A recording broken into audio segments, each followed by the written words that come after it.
नमस्कार भाइयों और बहनों। स्वागत है आपका जंगली मेडिसिन में। आज मैं आपको दिखाने जा रहा हूं एक ऐसी अद्भुत वनस्पति जिसका नाम शायद आपने त्रिफला में तो सुना होगा, पर इसके अपने अकेले गुण इतने विशाल हैं कि इसे आयुर्वेद में अमृत तुल्य कहा गया है। पर नाम का खुलासा थोड़ी देर में करेंगे। पहले जान लीजिए इसके संकेत। ये पेड़ 15 फुट नहीं, सीधा 100 फुट तक आकाश छू सकता है। इसके पत्ते महुए जैसे चिकने, चौड़े और चमकीले होते हैं। इसके फल गुच्छों में लटकते हैं, थोड़े अंडाकार, ऊपर से भूरे और अंदर भरे औषधीय शक्ति से। और भाइयों और बहनों, यही है वो फल जो त्रिफला का एक अहम हिस्सा बनाता है। हाँ, आज हम बात कर रहे हैं बहेड़ा की। संस्कृत में इसे कहते हैं बिभिता का, जिसका अर्थ है जो भय को मिटा दे। वैज्ञानिक नाम टर्मिनालिया बेलिरिका। आयुर्वेद कहता है वात पित्त हरम बिभिताकम गुरु रूक्षम कषायकम, यानी ये त्रिदोष हर है। खास तौर पर कफ और पित्त का संतुलन करता है और शरीर के अंदर से विषाक्तता को दूर करता है। अब जरा ध्यान से सुनिए, जब भी आप बहेड़ा लें तो एक बात कभी ना भूलें, फलों में छेद नहीं होना चाहिए और जो चूर्ण लें उसमें कालापन ना हो। अच्छा बहेड़ा हमेशा हल्का पीला या हरा पीला होता है और जितना ताज़ा उतना प्रभावी। अब चलते हैं इसके गुणों की तरफ। बहेड़ा लघु, कषाय रसयुक्त, मधुर विपाक, उष्ण वीर्य और त्रिदोष शामक औषधि है। ये दीपन, अनुलोमन, रक्त स्तंभक, वेदना स्थापक, कफहर और धातुवर्धक औषधि है। आयुर्वेदिक ग्रंथों में लिखा है कि ये केशों को मजबूत करता है, नेत्रों की दुर्बलता को मिटाता है, सूजन को कम करता है और यहाँ तक कि पलित रोग यानी बाल सफेद होने की प्रक्रिया को भी रोकता है। अब सुनिए इसके कुछ अद्भुत प्रयोग जो हमारे पुराने वैद्यजन और वनवासियां आज भी करते हैं। पहला प्रयोग, अगर किसी को खांसी, श्वास की तकलीफ या गला बैठा हुआ हो तो बहेड़े के फल को हल्का सा अंगारों में भून लें।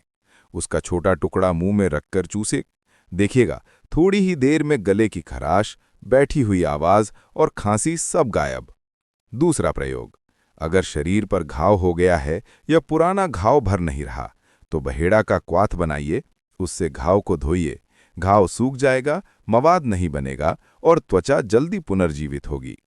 तीसरा प्रयोग, अगर किसी को कट लग जाए और खून बह रहा हो तो बहेड़े का बारीक चूर्ण सीधा उस जगह पर लगाइए, खून तुरंत रुक जाएगा।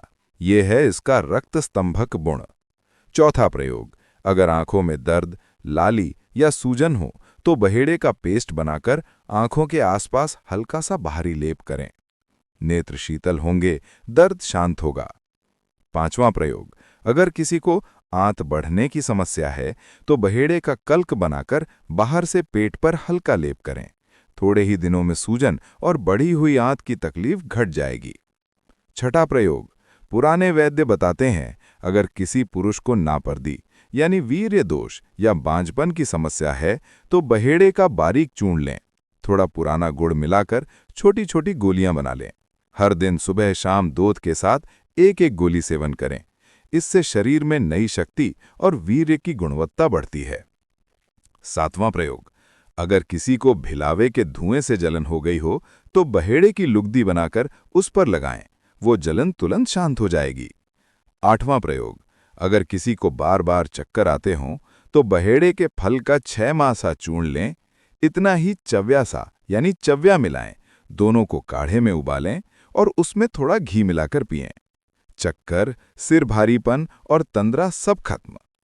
अब ये तो रहे परंपरागत प्रयोग, पर अगर आप बहेड़े को नियमित लेते हैं तो ये आपके पाचन को ठीक रखता है, त्वचा को निखारता है, बालों को झड़ने से रोकता है और शरीर की रोग प्रतिरोधक शक्ति को बढ़ाता है।